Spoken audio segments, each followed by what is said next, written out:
up with the best practices report in January of 2007. I'm sure many people have heard about that, but I thought it's imperative to lay it down here. The report basically laid out guidelines as to how the supplier-distributor relationship could be improved.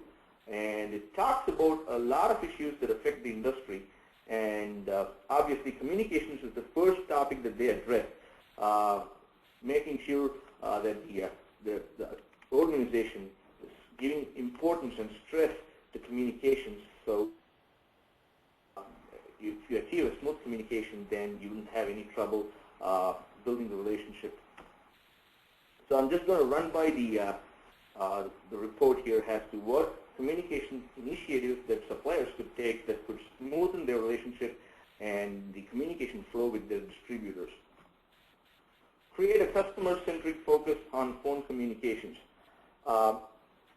As you know, that's the phone communication is the primary interactive tool that you have between yourself and the distributor. So you would have to maximize the use of the voicemail and leverage the system in making sure that you communicate and have a clear channel between your product specialist and customer service reps with the distributor partners.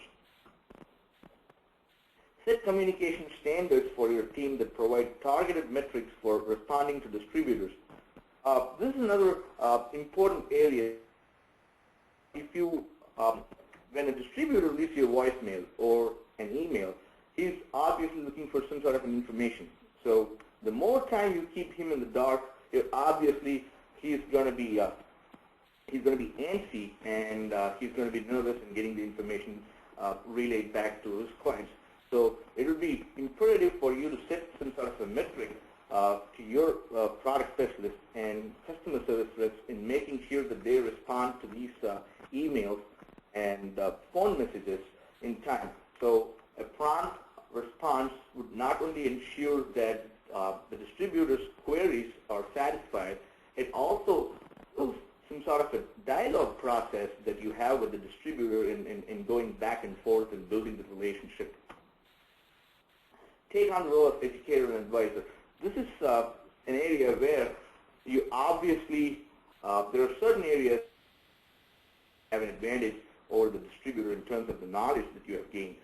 For example, artwork and imprint techniques are two areas that I could think of where you have tremendous knowledge and you have the potential to share that with your distributor partners. So you would have to assume the role of a leader and an educator in making sure that your distributor is equipped with all the necessary information pertaining to artwork and imprint techniques, so that they could take it and then go and convey that message to their clients. In that way, if you have sufficient knowledge, if the distributor has sufficient knowledge, then he could handle whatever queries he gets from his clients, and there's a happy relationship that you build with the distributor and his client. Confirm verbal quotes in writing.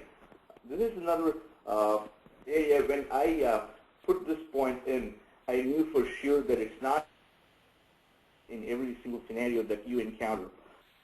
Even the volume of queries that you get, and it's impossible for your product specialists and customer service reps to confirm every verbal quote that they give out on the phone in writing. So having said that, you could have a threshold as to the dollar value in the order. Let's say, for example, you set a threshold of $2,000. Anything over and above $2,000, you would want your product specialists and your customer service reps to respond in writing to whatever code they provided over the phone. In that way, you not only create a communication process with your distributor partners about a particular client and an order, but you also you start the documentation process of that lead, so that you can go back whenever you want to look at the and in that way you have a stable communication process with your distributors. Clearly communicate all applicable charges and policies. Here you need to be upfront in making sure that whatever extra charges that you would charge per order, you would want that to be clearly communicated, because obviously money is involved, and there's a huge potential for the relationship to turn sour and could derail the partnership that you have nurtured over the years.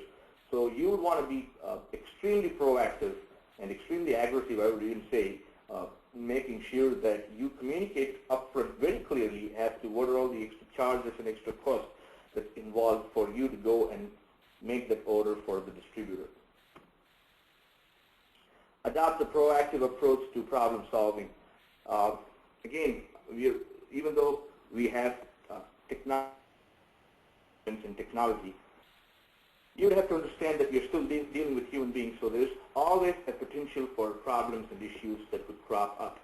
So sometimes it might be on the supplier side, sometimes it might be on the distributor side, but instead of going on playing the blame game, what a proactive supplier would do is you could step back at the situation, and you would have to make a call as to how you want to proceed with the distributor and how you want to nurture the relationship. If you value the distributor partner and if you want to build the relationship, then there are some instances you would have to make some sacrifices in making sure that the order is shipped at the right time. So it could be that you would have to do an overnight shipping for your distributor's clients to get the order in time.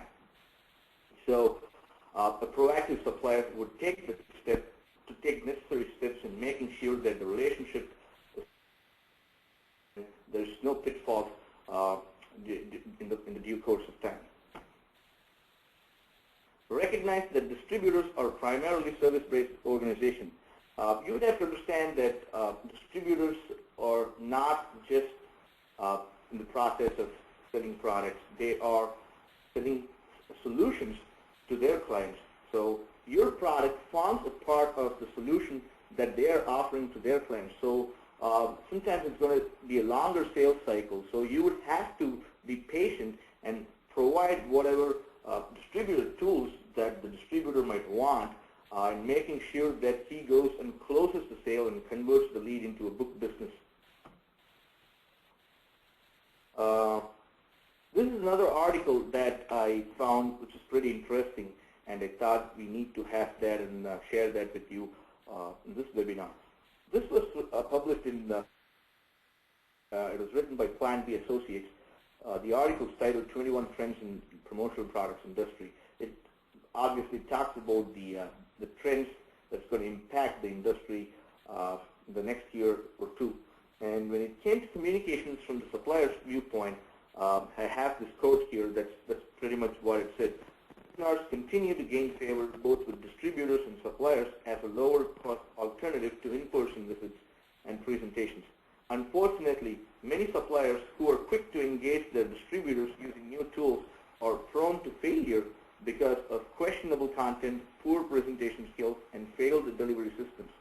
So you would have to be completely sure as to what you want to convey when you conduct these webinars. I'm going to give you some tips and ideas as to what possible webinar topics could be in a slide or two. Before addressing how you can utilize technology in having a smooth communication process with your distributors, I thought this was pretty imperative to show you. In order to have communication with the distributor partners, you would need to market your solutions to your distributors. And this survey that was done in Distributor Talk with the options they gathered from Counselor magazine in 2006, you could see the top spot is shared by two things here, the trade shows and the samples. But if you also notice, about 26% of the respondents, they preferred the internet website of the supplier to market their products toward the distributor. So I'm guessing since it happened in 2006, this number has gone up for sure in the last 3 years. And it has scope for further improvement in the years to come. So